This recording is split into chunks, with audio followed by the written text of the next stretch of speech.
akhirnya si ustadz ini kemudian bisnis. Nah, bisnisnya kemudian mengatasnamakan agama. Nah, ini yang paling bahaya ya. Jadi kita harus meluruskan niat. Kalau kamu sedekah 1 dibalas nanti ada 7, 70, 700 bahkan lebih kan gitu. Nah, kalimat ini yang dipakai oleh oknum ustadz untuk kadang-kadang menipu jamaah juga bisa. Ya, sini mana duitmu?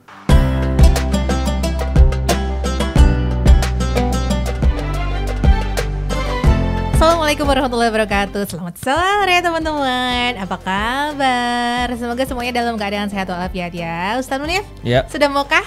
Alhamdulillah. Ini kalau lihat ini ya jadi. Dari tadi tuh ada pihak ketiga yang ini loh. Mau ikutan nimbrung kita loh, heran deh. Gitu, gak apa-apa. Mas dikasih itu loh Mas Andi, dikasih apa yang ungu-ungu tuh loh biasanya. Udah ungu ini ya ternyata nih belakangnya nih pengusir serangga. Kenapa Ya. Jadi itu kan berarti dia mau atensi ikut lah. Oh gitu. Ya. Jadi alhamdulillah itu utusannya yang Maha Kuasa loh ya. Masya Allah. Untuk memantau gimana ikhlas gak ustadznya itu kan gitu kan. Karena kalau yang ngelesnya ya. Karena kalau sampai gak ikhlas kan masalah. Dan biasanya semua itu rata-rata ustadz itu digoda dengan satu kekuasaan. Biasanya ustadz itu kalau sudah ditawari partai politik dan sebagainya kekuasaan gitu. Biru. Ada yang ustadz kalau kekuasaan nggak tergoda tapi wanita, harta, tahta. Ya. Kalau ada yang dia di kekuasaan nggak tergoda, wanita. Tapi wanita tergoda, gitu kan nambah lagi, diem-diem atau apalah namanya. Atau nggak digoda itu digoda dengan harta, kekurangan harta, kemudian dia dengan akhirnya si ustadz ini kemudian bisnis. Nah, bisnisnya kemudian mengatasnamakan agama. Nah, ini yang paling bahaya ya. Jadi kita harus meluruskan niat.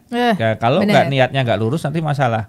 Gitu kan. Kalau jadi kita ustadz nggak boleh bilang bahwa duitnya dari mana, itu nggak boleh. Ya ustadz dari mana? Ya nggak bisa. Itu tuh terngiang-ngiang itu kayak ikonik banget. Ya gitu. Karena gini, kalau ustadz sampai tanya dari mana duitnya, lo ustadznya dari Allah. Allah itu Ar-Razzaq. Iya benar. Gitu. Kan ya jelas kalau ustadz sampai tanya kan masalah itu. Iya benar. Kalau ini yang tanya bukan ustadz masih masuk akal. Harusnya di stitch dong itu. Ya, namanya di TikTok gitu loh. Biar viral loh. Udah belum? Oh jangan. Oh enggak ya. Enggak usah viral. Nanti nawaitunya jadi beda, terkenal. Ya enggak, maksudnya biar meluruskan juga. Oh ya, baik. Gitu kan. Jadi siapa tahu kan bisa nambah. Dari mana duitnya? Dari Allah, gitu kan. Ya, jadi harus dari Allah gitu kan. Ar-Razzaq. Nah, kita tertarik karena sekarang ini banyak orang memancing uang dengan sedekah. Nah, boleh nggak sih sebetulnya itu? Iya. Takutnya nanti jadi lain implikasinya ya. Jadi kamu nggak percaya nih sama Allah, nggak percaya, nggak mau ngasih duitnya sama Allah, nggak percaya Allah bakal ngembalikin. Nah, jadi kalau seperti itu akhirnya orang nggak kerja. Jadi Allah mirip bank. Ya kan, kita taruh aja uangnya di partnya Allah kasih balik, taruh lagi, balik lagi. Ini kan mirip nanti kayak aplikasi-aplikasi yang model investasi itu kan. Jadi Allah itu bukan investor, Allah itu bukan bukan lembaga yang kemudian ditaruh uangnya terus dibalikkan banyak. Bener. Allah itu nggak gitu. Jadi orang cara sedekah, kerjanya nggak gitu. Cara kerjanya nggak gitu. Makanya orang sedekah itu Mbak Din itu harus lillahi ta'ala. Karena tadi kan kalau yang kemarin kita bicara tarif ustadz bertarif. Nah kita sekarang bicara orang bersedekah tapi niat ngarep yang kemudian berbau duit gitu kan. Nah ini langsung kita luruskan nih. Karena ada ketika orang itu dermawan, itu menghadap Allah ditanya, kamu gunakan umurmu untuk apa? Ya Allah, selama aku hidup, aku gunakan hartaku untuk kemaslahatan umat. Aku bangun masjid ya Allah. Aku bikin pondok pesantren. Aku membayari rumah tahfidz ya Allah. Pokoknya duitku aku berikan ke jalanmu ya Allah. Aku sedekahnya rutin dan besar-besar ya Allah. Apa kata Allah? Kazabta, bohong. Kamu sedekah bukan untuk itu. Kamu sedekah biar aku kasih kamu lebih banyak kan? Kamu sedekah biar kamu terkenal dermawan kan? Ya kan? Buktinya begitu kamu sedekah, kamu minta sama aku yang lebih besar kan? Nah, jadi Allah menolak sedekah yang seperti itu. Nah, jadi nggak boleh tapi maksudnya kan begini. Maka kita luruskan dulu. Kita luruskan dulu. Orang beramal level awal amal itu Mbak Dini. Allah itu tahu persis manusia itu hitung-hitungan banget. Hitung-hitungan banget manusia itu. Pokoknya reveal. Allah itu tahu persis. Makanya Allah itu kasih benefit. Kalau kamu puasa dapat ini, kalau kamu haji dapat ini, umroh dapat ini, sedekah dapat ini. Nah, giliran kaitannya dengan uang, Allah itu merinci betul. Kalau kamu sedekah 1 dibalas nanti ada 7, 70, 700 bahkan lebih kan gitu. Nah, kalimat ini yang dipakai oleh oknum ustadz untuk kadang-kadang menipu jamaah juga bisa. Sini mana duitmu? nanti Allah akan kasih. Ya betul, kalau duitnya dikasih ustadznya kasih di pondok pesantren untuk tahfidnya, untuk apanya monggo. Kalau ustadznya pakai sendiri, ya kan jadi masalah. Dia kemudian ya balik atau nggak balik kan nggak tahu kan gitu kan. Mungkin jamaahnya udah ikhlas, tapi di belandang atau disalahgunakan kan nggak tahu. Ya ini makanya sekarang saatnya lah ustadz-ustadz yang mengelola anggaran itu mirip dengan sekarang kan lembaga-lembaga zakat itu kan sudah ada auditnya. Jadi dia ada laporan per tahun, ada di audit, bahkan mereka terperinci ini digunakan untuk apa, sekian donasinya. Ya kayak punya Mas Andi itu MCI kan ada laporannya, tersalurkan donasi sekian kurma, sekian beras, sekian pakaian, sebagian hand sanitizer atau apa namanya. Itu kan terdokumentasi dan ada administrasinya. Nah, kalau tidak ada administrasinya mesti nanti terbuai. Itu godaan. Nah, jadi bolehkah Ustadz beramal mengharapkan sesuai yang ada dalam hadis dan Quran itu? Boleh. Tapi Mbak, lama-lama nanti orang kalau udah istiqomah beramal itu malu mau minta sama Allah. Itu kan artinya orang biasa sedekah gitu. Nanti lama-lama Allah akan ada fasenya menguji. Kemarin kamu sedekah 100.000, kamu tak kasih kembali 1 juta. Begitu kamu sedekah 1 juta, tak kembaliin 10 juta. Begitu kamu sedekah 10 juta, aku gak kembaliin. Gitu kata Allah. Tapi Allah gak ngembaliinnya apa? Untuk nguji. Sabar gak kamu? Besok tetap sedekah gak? Atau kamu peraih, selesai. Terus kamu mutung, terus nganggap aku gak ngasih lagi. Nah itu, Allah itu juga ngetes. Tapi kalau dia rutin sedekah nggak peduli mau dibalas nggak dibalas, ya Allah pokoknya sedekah perintahmu, mau dibalas atau enggak, aku percaya sama kamu ya Allah, terserah ya Allah. Kalau udah bilang gitu, itu levelnya istilahnya Mas Baik itu levelnya apa? Sufi. Dia sudah kepada ya udah pada hal yang tinggi itu ya. Bener, jadi sedekahnya tuh nothing tulus banget ya, gitu ya. Jadi kalau kita tahajud masih kepengen jadi orang berwibawa, karena barang siapa tahajud akan diberikan makom Mahmudah, tempat yang terpuji. Gitu kan sesuai Al-Isra kan begitu. Ketika orang itu, kenapa Allah kasih ayat itu? Biar orang itu mau tahajud. Kenapa? Karena kalau nggak dikasih begitu orang nggak jalan. Wong dikasih gitu aja masih nggak jalan. Motivasi ya. Gitu ya. Nah kalau sudah melakukan, dia sudah nggak. Ini sudah bukan nggak diperhatikan, ini sudah nggak jadi prioritas. Karena dia sudah asik sama Allah, udah asik tahajud, asik minta maaf, minta ampun sama Allah, asik semua hidupnya diberi mudah. Dia sudah nggak mikir lagi wibawa atau apa, nggak mikir ya Allah, yang penting aku dekat dengan Engkau ya Allah. Sudah begitu nanti. Udah dapat kliknya ya, gitu ya. Duha, awal-awal Allah jelas memberikan informasi melalui hadis bahwa orang duha itu akan dilancarkan rezekinya.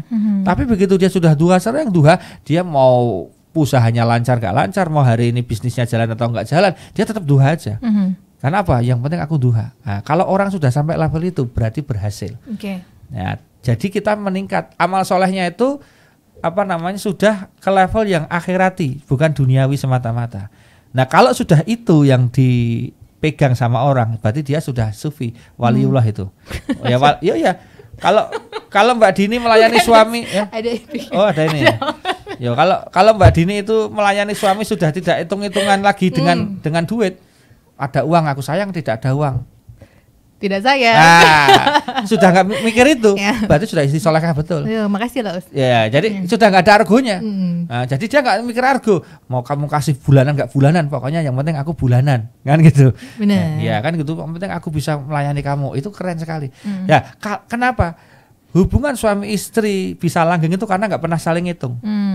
Coba saling hitung. Benar. Loh, kalau kita ngitung sama Allah, kita tahajud itu seberapa sih? Duha itu seberapa sih? Allah kasih kita nyawa loh. Nyawa itu ada jantung. Coba harga jantung berapa? Kuruskan rupiah. Bener. Coba harga ginjal 1 berapa? Kuruskan rupiah, ginjalnya ada 2. Coba harga usus berapa? Harga otak berapa? Harga itu semua organ dalammu itu berapa? Organ luarnya berapa? Kulit berapa? Mau kulitnya dipotong itu.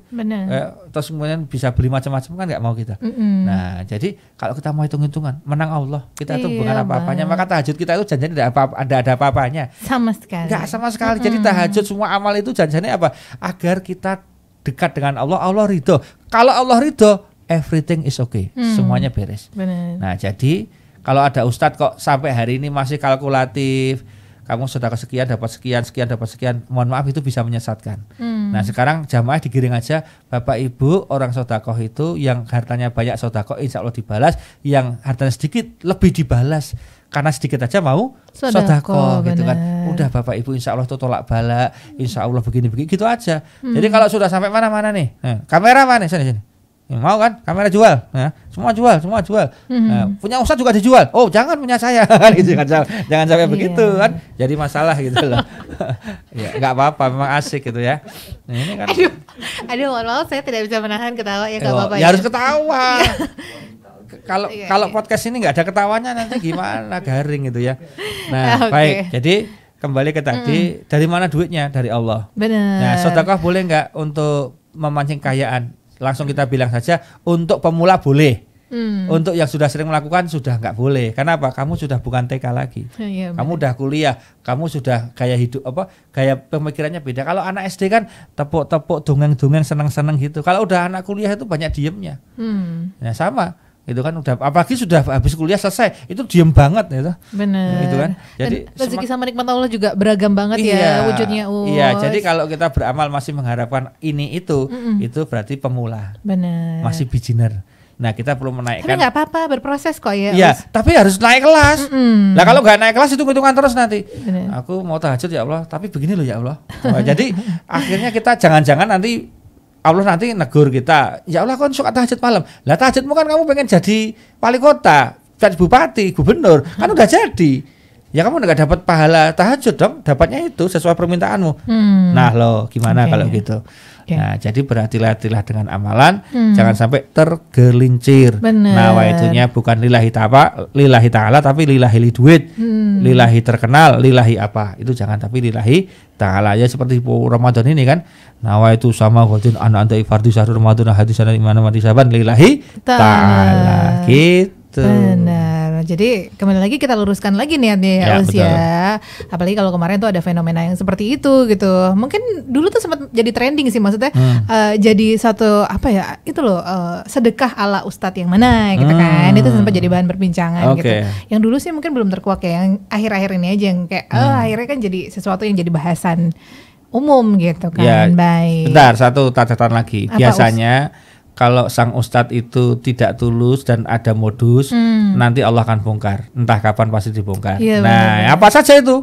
Ya entah apa saja nanti akan dibongkar sama Allah. Wallahu alam ya tapi. Iya, makanya karena Allah nggak terima dong. Bener. Namanya ajarannya dibikin kedok untuk kepentingan pribadi. Iya. Kita nggak mau menjurus ke orang lain sih, wallahu alam. Iya. Semuanya termasuk untuk saya. Jangan ini menuju seorang saya juga ini. Benar. Saya juga gitu loh. Jangan tersinggung. Baik, itu tadi bahasan kita di sore hari ini, sharing is caring, di mana kita bisa ngobrolnya santai, tapi semoga bisa jadi satu bahasan yang menarik, bisa jadi satu sentilan yang bisa bisa jadi amalan untuk hari ini juga, bisa jadi hidayah mungkin ya lagi dengerin gitu kan.